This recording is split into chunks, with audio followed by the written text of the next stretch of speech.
Ubat batuk cap ibu dan anak ibu beri. Ibu beri ubat batuk yang dicuri. Anak minum ubat batuk yang diberi. Itulah dia persembahan wayang kulit. Wallahualam, aku pun tak tahulah, lebih kurang macam itulah. Jadi malam ni aku ingin berkongsikan dengan korang semua sedikit berkenaan permainan tradisional wayang kulit. Mungkin ada yang tahu, mungkin ada yang tak tahu. Tetapi macam biasa, sebelum kita meneruskan persembahan kisah seram malam ni, aku ingin mengajak korang semua sempena kita menghayati bulan Ramadan yang barakah dan mulia ini. Ayolah guys, kita bersama-sama berselawat Nurul Mubin. Semoga kita dirahmati dan disayangi oleh Allah Subhanahu Wa Taala. Bismillahirrahmanirrahim. Sallallahu Rabbuna ala nuril mubin Ahmad al-Mustafa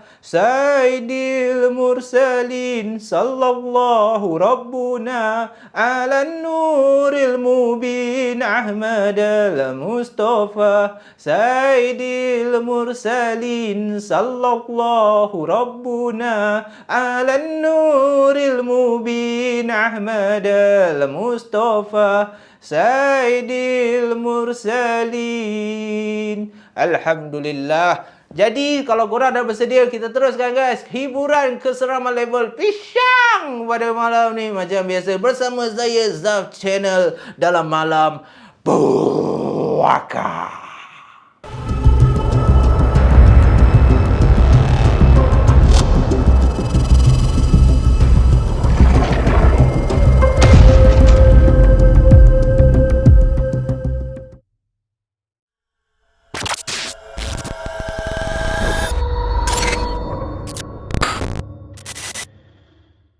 Alhamdulillah, betapa beruntungnya kita sebagai rakyat Malaysia mengecapi kemakmuran dan juga ekonomi sahsiah budi kesejahteraan berbilang bangsa di dalam Malaysia ni. Ada tak antara geng puaka yang rasa aku tak suka lahir di Malaysia? Alangkah bagusnya kalau aku lahir di Alaska. Alangkah bagusnya kalau aku lahir di London. Boleh speaking London. Janganlah macam tu. Dekat Malaysia ni kita patut bangga. Sebab apa? Sebab tak semua negara ada tradisi yang banyak ataupun masih mengekalkan tradisi warisan turun-temurun daripada nenek moyang kita. Dan di Malaysia specifically, kalau aku cakap kat Malaysia ni, setiap negeri ini yang uniknya. Setiap negeri ada permainan, ada budaya yang dibawakan sejak zaman Kesultanan Melayu Melaka dahulu, punya lama mat, diperturunkan kepada cucu cicit sehingga ke zaman sekarang. Tarian-tarian, kebudayaan, persembahan yang masih lagi mengekalkan adat resam orang kita tetapi telah dimodernkan. Itulah betapa baiknya semata-mata untuk menjaga warisan budaya kita ni tak hilang di telan zaman. Walaupun sekarang dah masuk tahun moden, tahun 2023, tetapi setiap negeri yang kita pergi masih mengekalkan identiti kebanggaan negeri masing-masing. Dan apa yang aku maksudkan? Kalau korang pergi ke negeri Johor, korang boleh jumpa satu jenis tarian tradisional, tarian terompah. Aku tak tahu sama ada semua warga Johor tahu ke tak, tetapi tarian terompah ni dia mempunyai sejarah dia yang tersendiri. Dikatakan dahulunya Belanda, pihak Belanda yang bawa masuk terompah ke jajahan tanah Melayu ni dan disebarkan dagangan dia tu ke negeri Melaka dan juga Johor. Jadi disebabkan itulah terdapatnya tarian terompah dekat negeri Johor. Kita ada dondang sayang, kita ada silat, kita ada kuda kepang, kita ada gazal untuk Rabiah. Tiba-tiba mat, itu tajuk lagu M. Nasir dengan Jamal Abdillah. Jangan nak tiaw sangat. Tapi banyaknya tarian-tarian, persembahan-persembahan tradisional kat Malaysia ni, sehingga kan kita pun dah tak boleh beza dah. Ada adakah ini tarian moden ataupun tarian lama? Tetapi dalam menarik-menarik tu mempunyai satu kisah mistik. Kalau kita terbang ataupun kita pergi ke negeri Kelantan, kita akan jumpa satu persembahan yang aku boleh katakan mempunyai sejarah dan juga kisah yang agak mistik dan menyeramkan. Persembahan wayang kulit yang dikatakan ada salah satu watak dalam wayang kulit tu mempunyai jalan cerita dan kisah yang tersembunyi di sebalik watak tersebut. Dan siapakah watak itu? Tak lain tak bukan Pak Dogol, guys.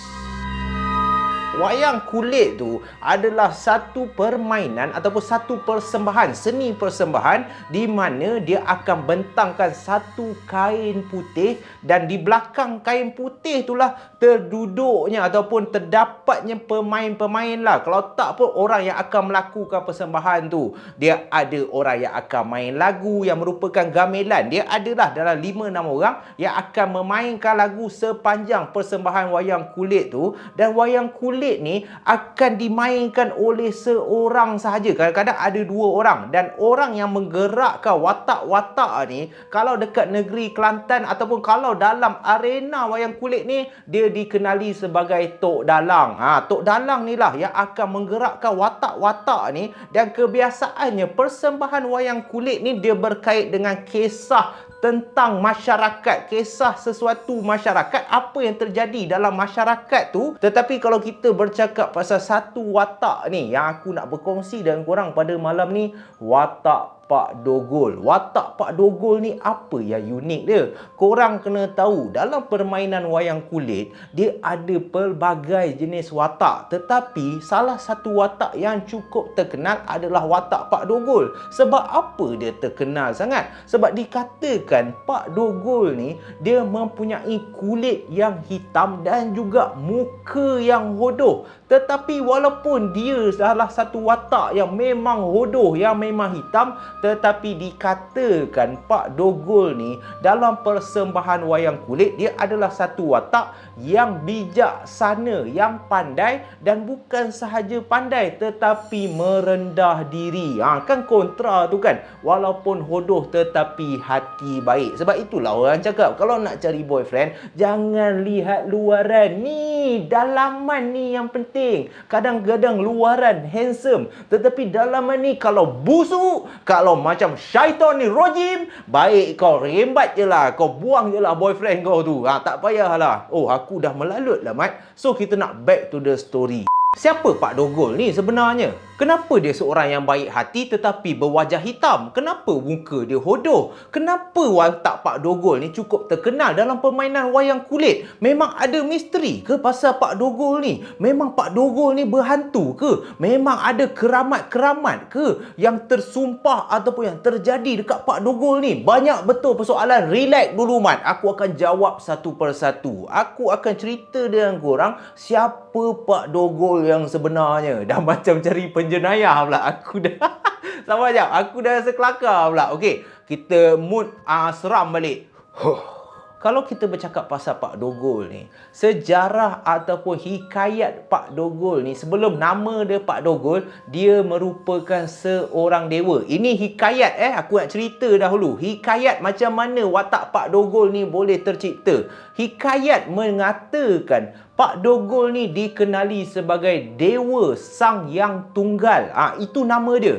Dewa Sang Yang Tunggal yang tinggal di langit. Tetapi waktu dia tinggal di langit tu, dia tiba-tiba rasa rindu. Rasa rindu dekat siapa? Dia rasa rindu dekat cucu cicit dia yang berada di bumi. Dia ni je yang tinggal dekat atas langit tau. Sebab dikatakan Dewa Sang Yang Tunggal ni mempunyai ketampanan yang cukup luar biasa, yang memang handsome, yang memang rupawan. Jadi nak dijadikan cerita ayat standard kisah seram, Dewa Sang Yang Yang Tunggal ni adalah satu hari tiba-tiba dia mempunyai satu perasaan rindu yang teramat sangat dekat cucu cicit dia yang berada dekat muka bumi ni. Jadi waktu dia memandang dekat atas langit tu, disebabkan kerinduan yang tak boleh dibendung lagi, dia telah turun ke bumi. Dia telah turun diri dia yang daripada langit tu, dia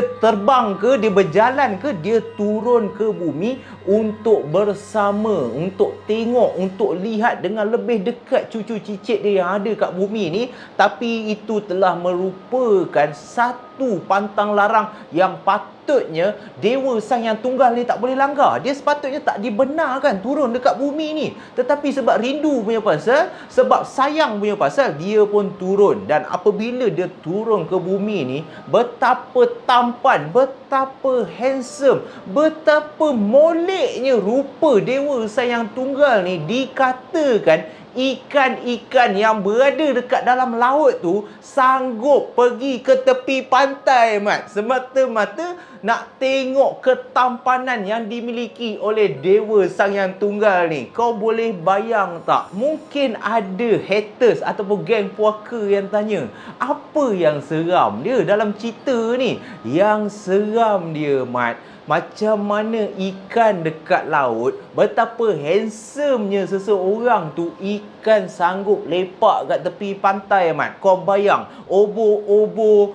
ikan jerung, ikan paus, ikan pari, apa penyu pun sanggup tu. Bila Dewa Sang Yang Tunggal ni turun, semua lepak kat tepi pantai macam tu. Handsome, Mat.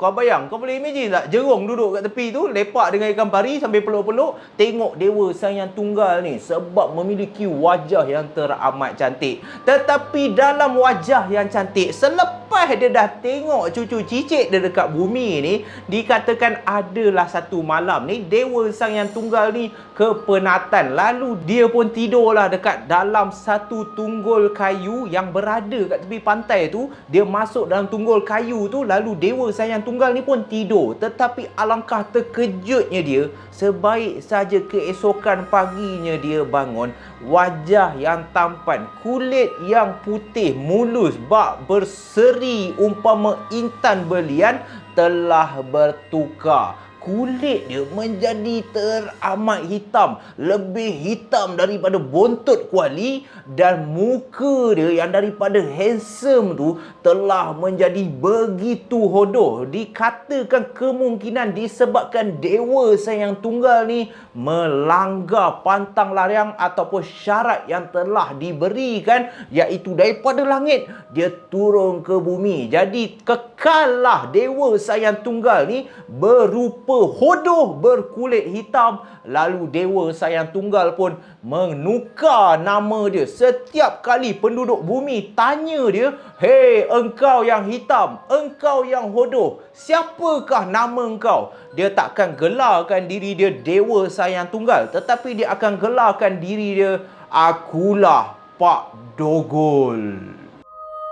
Selepas korang dah mengenali siapa ataupun apakah sejarah di sebalik Pak Dogol tu, aku nak berkongsi dengan korang kejadian-kejadian ataupun perkara-perkara mistik yang terkait dengan Pak Dogol ni sendiri. Dikatakan dahulu kala orang yang akan memainkan wayang kulit, yang akan melakukan persembahan ataupun lebih dikenali sebagai Tok Dalang ni, bukanlah macam zaman sekarang. Zaman sekarang kebanyakannya permainan wayang kulit ni, tok-tok dalang ni tidak menggunakan jampi-jampi ataupun pemujaan seperti dahulu kala. Tetapi dahulu kala, macam yang kita tahulah, nenek moyang kita, orang lama-lama ni, setiap benda yang dia sentuh, setiap benda yang dia lakukan akan terkait dengan perkara-perkara mistik, akan terkait dengan perkara-perkara seperti pemujaan, seperti jampi serapah, mantra-mantra, keramat-keramat, dan tak lain lain tak bukan Pak Dogol ni lah yang menjadi salah satu watak yang boleh dikatakan teramat penting dalam permainan Tok Dalang ni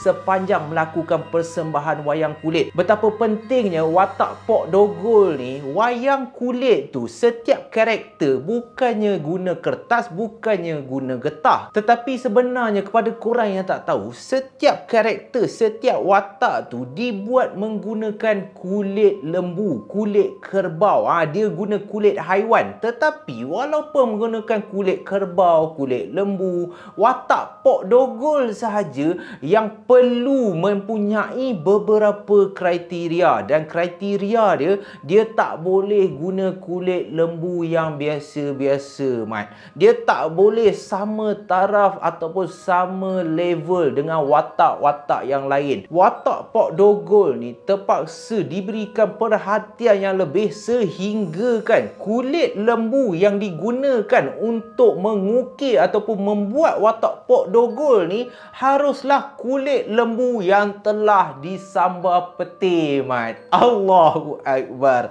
Kau bayanglah betapa susahnya kau nak dapat kulit lembu yang disambar peti, tetapi zaman dahulu kala, yes, bukanlah sesuatu yang kelakar, tetapi adalah sesuatu yang benar, mat. Nak buat watak Pak Dogol ni, kau tak boleh guna kulit lembu biasa. Sebab apa? Sebab dikatakan nanti aura persembahan tu dia takkan sampai. Jadi lepas dah guna kulit lembu yang dah dipanah peti, wallahualam aku tak tahu macam mana, Pak Dogol ni tak boleh dimainkan dengan Tok Dalang biasa-biasa. Kalau zaman dahulu kala, kalau Tok Dalang tu sendiri tidak mempunyai ilmu di dada, tidak mempunyai jampi-jampi yang tertentu, perlindungan yang tertentu sebelum melakukan persembahan, dipercayai Tok Dalang tu akan mengalami perkara yang buruk sepanjang dia melakukan persembahan. Dikatakan pernah ya guys,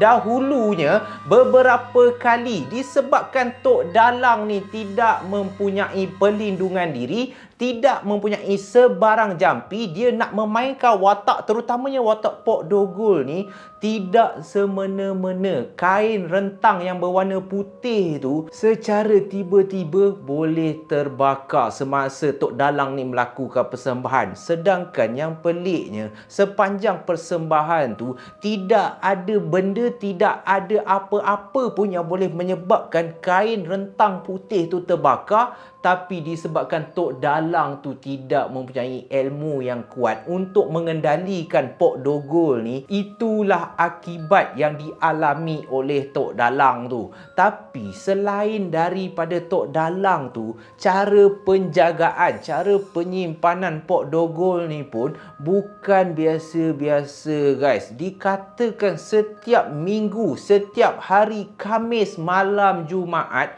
watak Pak Dogol ni terpaksa diasapkan, terpaksa dikemenyankan. Mandi asap kemenyan tu terpaksa dibersihkan, dibacakan beberapa jampi serapah dekat watak Pak Dogol tu, dan sebelum disimpan, Pak Dogol ni kenalah dibalut menggunakan kain yang berwarna kuning. Dan lagi pelik ataupun lagi mistik, watak Pak Dogol tidak boleh disimpan bersama-sama dengan watak lain dalam satu bilik yang sama. Watak Pak Dogol ni dia kena ada bilik dia yang tersendiri. Begitulah betapa orang menjaga watak Pak Dogol ni. Dan ada juga betapa hebat ataupun betapa kurafatnya orang ada sesetengahnya menganggap Pak Dogol ni sebagai Tuhan. Allahu Akbar. Tetapi itulah sesetengah orang yang membawakan ataupun yang memainkan wayang kulit ni,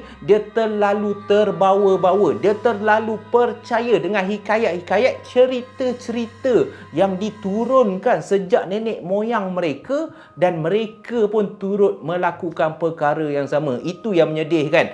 Tetapi apa yang korang kena tahu, dalam kepercayaan khurafat tu ada juga beberapa pantang larang. Kalau zaman dahulu kala tak ada seorang pun yang berani nak berkata buruk pasal watak Pok Dogol ni, ataupun tak ada siapa yang berani nak sepak, nak langkah, yang nak campak sahaja watak Pok Dogol ni merata tempat. Sebab kalau korang buat macam tu, korang akan terkena gangguan. Dan ada juga sesetengah masyarakat Kelantan percaya ada pantang larang dia. Kalau sesiapa warga Kelantan pernah dengar, kalau korang pergi dekat dalam hutan, korang ternampak ayam hutan yang duduk berdekatan dengan dahan pokok mati ataupun ranting pokok yang dah mati, jangan sesekali tangkap. Dan kalau korang jumpa tunggul kayu yang dah reput, yang dah mati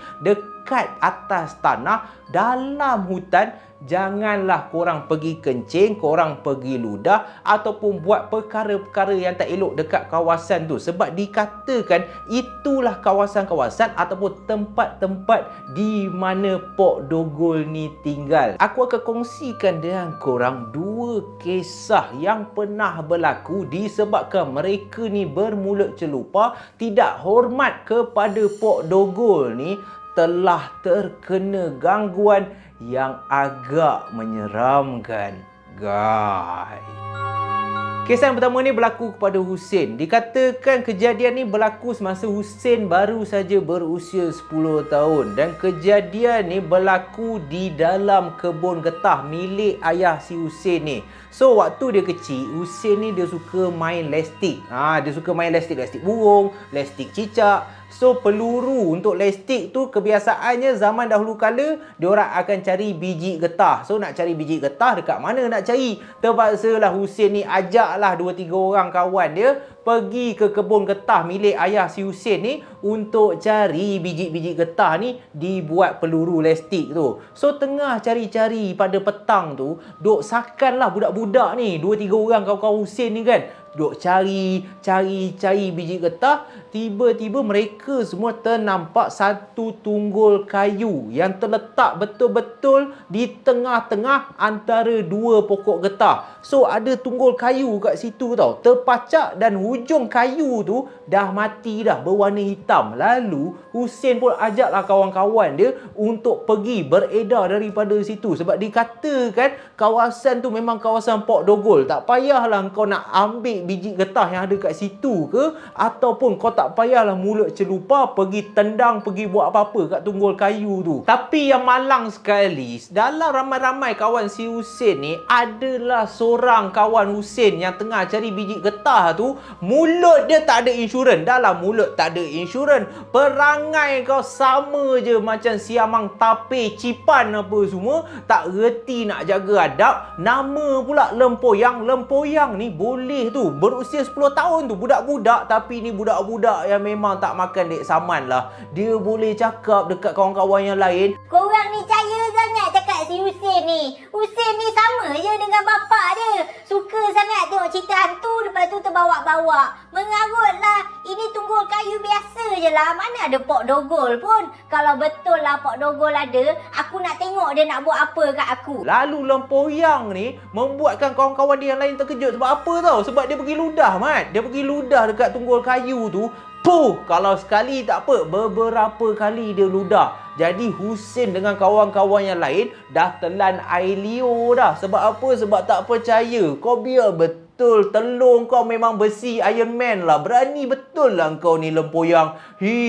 Kau memang cari naas, kau tahu tak? Dan lempoyang ni semasa beredar daripada situ, dah dapat biji getah tu, boleh tergelak-gelak, boleh cakap besar tu. Tetapi aku rasa korang dah tahulah, budak yang perangai macam lempoyang ni memang tak lama, guys. Malam tu juga satu kampung si Husin kecoh. Sebab apa? Sebab semua penduduk kampung boleh terdengar jeritan yang teramat sangat kuat daripada rumah lempoyang ni, dan semua penduduk kampung termasuk Husin, kawan-kawan Husin semua tengok lempoyang ni dah kerasukan dah menjerit-jerit, cakap sakit, kejap buka baju, kejap panjat sofa berlari-lari, dan yang menakutkan muka ataupun mata lempoyang ni berwarna hitam guys, sehinggakan penduduk kampung yang lain terpaksa kawal sebab si lempoyang ni dah macam beruk, dah macam cacing kepanasan dah, boleh berlari bogil, melompat-lompat seakan-akan ingin mahu dilepaskan, seakan-akan diseksa oleh sesuatu yang cukup marah dekat lempoyang ni.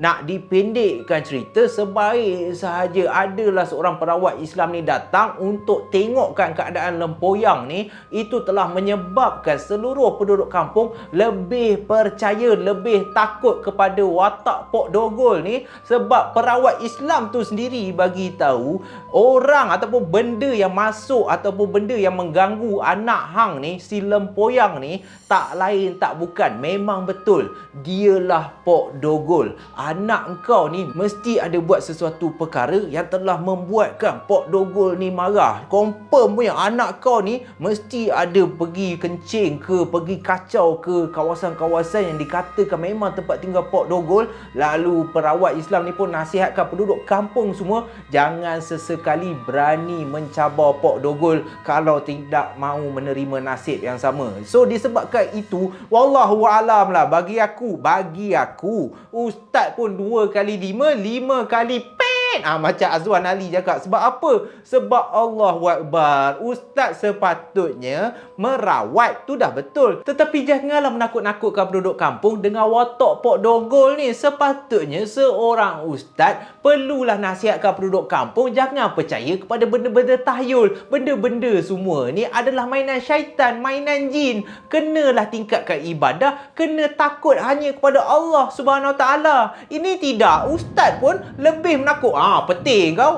Nampak tak? Sorry lah sebab sekarang ni tengah hujan lebat. Memang kenalah dengan cerita pada malam ni. So ustaz ni pun bila dah cakap kat penduduk kampung macam tu, lagilah kurafat, lagilah bertambah penduduk kampung yang setiap kali jumpa tunggul kayu je dah mula takut dah mula takut. Dikatakan ada yang sampai buat pemujaan, ada yang sampai buat ritual-ritual beri makanan, puja Pok Dogol ni supaya Pok Dogol ni boleh menjaga keluarga mereka. Allahu alam. Jadi itu kejadian pertama yang melibatkan Pok Dogol. Dan kejadian kedua, pernah berlaku beberapa kejadian yang menyeramkan sewaktu persembahan wayang kulit diadakan. So sepanjang persembahan wayang kulit ni, kadang-kadang persembahan wayang kulit ni ada yang 1 jam, 1 jam setengah tau. So ada tetamu-tetamu ataupun jemputan-jemputan yang hadir untuk menyaksikan persembahan tu, mulut diorang tak jaga. Lagi-lagi pula selepas persembahan tu, diorang bolehlah berjumpa ataupun berjabat tangan dengan Tok Dalang ni. Ada tu pelawat-pelawat yang nak tengok beberapa watak yang dimainkan, dan salah satu watak tu